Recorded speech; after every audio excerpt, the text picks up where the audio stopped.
Voilà, alors, ce que je vais dire à propos de la pénibilité, en réalité, ça va faire un peu écho à ce que viennent de dire Sybille et Céline à propos du sort des femmes dans cette réforme des retraites, c'est-à-dire que y a un système pas idéal, et puis les réformes ne vont pas l'arranger. Pour repérer quelle est la part de progrès social qu'il peut y avoir dans les mesures de pénibilité et la part d'entourloupe qu'il peut y avoir aussi, ça vaut le coup, et je ferai ma présentation comme ça, de remonter un peu en arrière et de remonter au moment où les réformes successives ont mis en avant cette question de la pénibilité du travail. Et je vais le faire en 4 dates qui sont 4 dates de réforme, 2003, 2010, 2014 et maintenant, enfin, ce projet de réforme. C'est en 2003 qui est réapparu, parce qu'on pourrait remonter en arrière, mais ce n'est pas la peine, le thème de la pénibilité, au moment de la réforme des retraites de 2003, le ministre des Affaires sociales, c'était François Fillon, qui avait commencé qui avait amorcé l'allongement des délais de cotisation, et les syndicats réformistes, comme on dit, avaient fait une forte pression pour qu'il y ait d'une part des dispositions de carrière longue, passons, et des dispositions de pénibilité. Et là, donc, dans un premier temps, ce qu'avait fait le gouvernement, c'est vraiment botter en touche et dire c'est aux partenaires sociaux de négocier ça. Et donc, la question de la pénibilité a été renvoyée à une négociation entre patronat et syndicat, dont le patronat ne voulait pas du tout, et qui l'a beaucoup paralysé. Cette négociation s'est étalée sur la période 2005-2008 pour arriver à grand-chose, une définition, un début de définition de la pénibilité, et c'est tout. Alors, en 2010, président Sarkozy, à nouveau Fillon, mais cette fois Premier ministre, on se retrouve avec une réforme des retraites qui est celle qui a repoussé l'âge plancher de 60 à 62 ans. Peut-être que là, vous commencez à voir, certains ici ont des souvenirs de cette période. C'était la réforme qui a mis vraiment un maximum de personnes dans la rue, comme l'actuelle d'ailleurs. Et à cette occasion-là, le gouvernement a voulu se donner un petit discours social et a dit « mais on prend des mesures pénibilité ». Et c'est une immense arnaque cette affaire-là, enfin, on l'a su tout de suite, c'est important de le redire parce qu'on va le voir réapparaître. Ça n'était pas du tout un dispositif pénibilité qui était créé, c'était un dispositif incapacité professionnelle. Donc, allaient bénéficier d'une possibilité de départ anticipé, non pas les gens qui avaient été exposés à ceci ou cela dans leur vie de travail, qui allaient éventuellement réduire leur espérance de vie, c'est ça la logique d'un dispositif pénibilité, mais des gens qui étaient déjà malades assez gravement et reconnus malades pour maladie professionnelle, ce qui n'a rien à voir.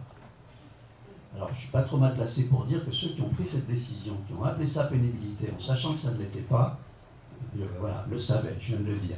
C'est-à-dire qu'il leur avait été bien dit par pas mal de gens, et j'ai eu l'occasion d'en faire partie, si vous faites un dispositif pénibilité, vous le faites sur les expositions. Et là, oui, là vous prenez en compte le fait que dans le travail des gens, il y a des caractéristiques qui vont raccourcir leur vie ou dégrader leur retraite. Et là, c'est normal qu'il y ait une compensation. Ce n'est pas des histoires d'être malade ou d'être pas malade. Et encore moins d'être malade, reconnu maladie professionnelle, ce qui est très compliqué, très restrictif et très rare finalement, comme vous le savez. Alors ils l'ont fait quand même. Bon. Alors on arrive à 2014 et à la réforme donc, du gouvernement Ayrault, Marisol Touraine.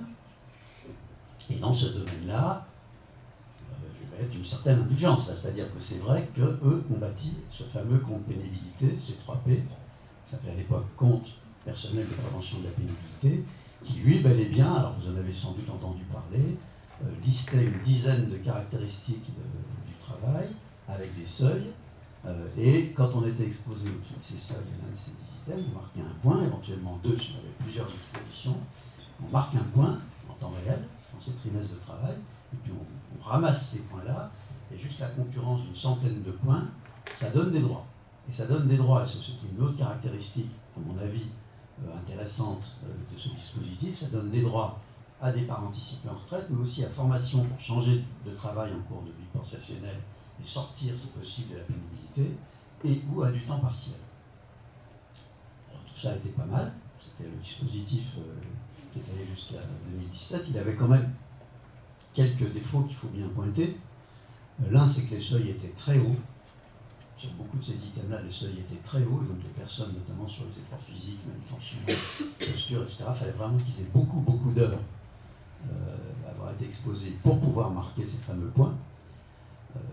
Premier problème. Deuxième problème, quand même un peu préoccupant, c'est que ce n'était pas rétroactif. Les personnes commençaient à marquer des points au moment où la loi a été créée.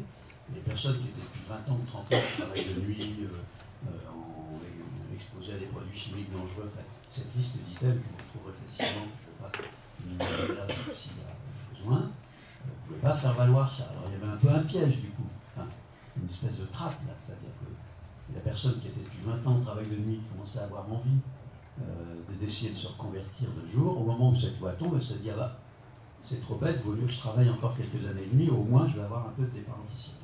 Il y avait quelque chose, alors il y avait des raisons d'argent, des raisons de complications et de lourdeur du dispositif pour faire des choses rétroactives, qui ont été mises en avant par le gouvernement. Alors, quelques items, quelques critères sur les 10 ont été tout de suite mis en œuvre. Les suivants devaient arriver l'année d'après, et sur ces suivants-là, le patronat a fait un blocus très fort, y compris avec les consignes à ses propres aux employeurs, quoi, que le MEDEF représente, et aux branches, de ne rien accompagner, rien appuyer, rien aider, ne rien faire. Enfin, geler le truc. L'idée étant, on est déjà en 2016, en 2017, il va y avoir des élections, un gouvernement hostile à la pénibilité va se mettre en place. À l'époque, le MEDEF avait l'hypothèse que François Fillon deviendrait président de la République, et lui avait effectivement une position hostile à ces choses-là, donc il n'y a qu'à attendre. Et donc, par exemple, des branches qui avaient préparé des référentiels de branches très utiles permettant aux employeurs de repérer qui marque des points et qui ne marque pas, ont eu une consigne du MEDEF de ne pas produire. Enfin, ces référentiels étaient prêts, mais on les laissait dans les tiroirs. D'ailleurs, ils y sont toujours. Quelques branches l'avaient fait avant le consigne du MEDEF, donc il existe quelques référentiels de branches, je ne connais pas par cœur la liste.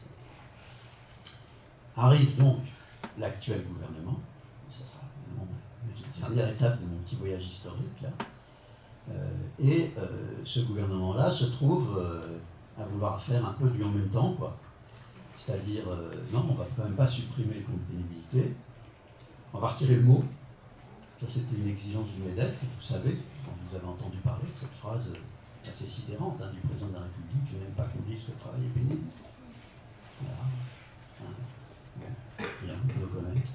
Et puis, donc, alors le mot, c'est le mot qui est parti, mais derrière, il s'agissait de savoir qu'est-ce qu'on fait quand même, ce fameux compte. Donc, ils n'ont pas touché aux 4 items qui avaient été tout de suite mis en route dès 2015.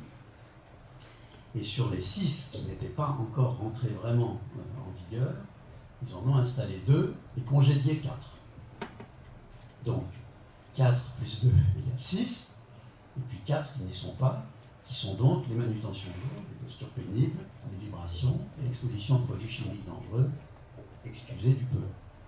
Tout ça n'est donc pas dans le compte de pénibilité actuelle. Il reste donc travail de nuit, travail posté, travail répétitif, les milieux hyperbares, tout petit nombre de gens sont sous des pressions très fortes, et puis les températures très élevées, le bruit très élevé. On en est là, avec des seuils donc très hauts. Alors quand même, il y a eu à peu près, à la date d'aujourd'hui, 1,5 million de personnes qui ont ouvert un compte pénibilité. Beaucoup moins qu'on commence à se servir des points, mais ça c'est normal, parce qu'on commence quand même à les accumuler avant de s'en servir. 1,5 million, c'est pas rien, ça pourrait être plus, ça serait certainement plus s'il y avait eu la rétroactivité.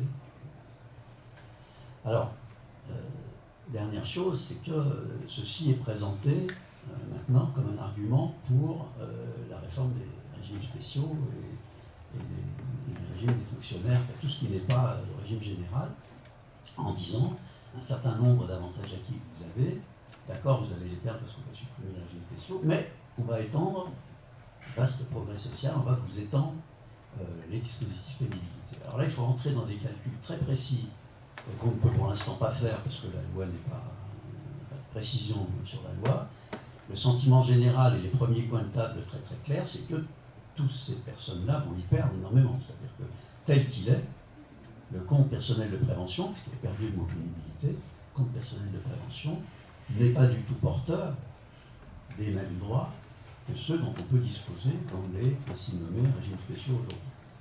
C'est quand même a priori recul pour tout le monde, mais voilà, ça y est, la pénibilité arrive comme mot alibi, comme une espèce de leurre, une espèce d'affirmation, pas d'une honnêteté folle, il faut bien dire, comme quoi il y aurait là de la compensation. Bon, alors j'ai fini ce petit exposé comme ça de bilan. Comme on parle quand même en même temps femmes et retraite, je dis un tout petit mot là-dessus sur la place des femmes dans ce dispositif de pénibilité. Sur le 1,5 million des gens qui ont déjà ouvert un compte, il y en a un quart qui sont des femmes. Et je me serais attendu à ce qu'il y en ait même moins, parce que vu les types d'items qui sont retenus, et massivement c'est le travail de nuit, les grands contingents, et que pour l'instant c'est pas étendu au public, donc les infirmières des hôpitaux ne l'ont pas, ça va venir, donc voilà.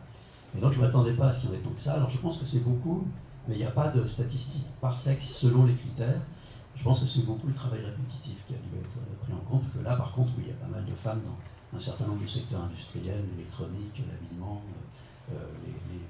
les volailles, enfin, certaines industries de la viande, où il y a en effet du travail répétitif et elles ont pu obtenir de marquer ces points-là. Enfin, bon, elles sont avec ce souci-là. Et l'autre souci, et je m'arrêterai là, c'est que, sachant que la pénibilité a des seuils très élevés, qu'elle couvre des expositions longues, elle n'est pas dédiée à la pénibilité du travail dans les dernières années de vie active.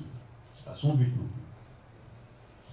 Alors, la chose qu'il faut savoir quand même, c'est que sur ces fameux efforts physiques et autres dont je viens de parler, toutes ces grandes expositions physiques, il y a plutôt un écart tout au long de la vie professionnelle au détriment des hommes, dans les enquêtes sur la condition de travail, mais pas dans les dernières années.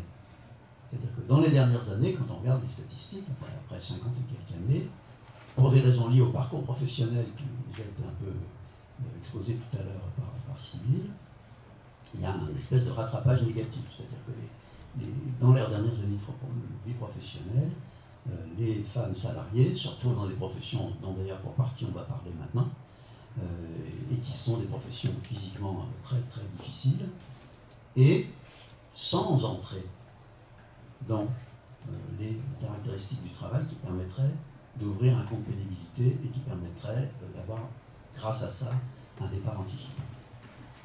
Bon, voilà.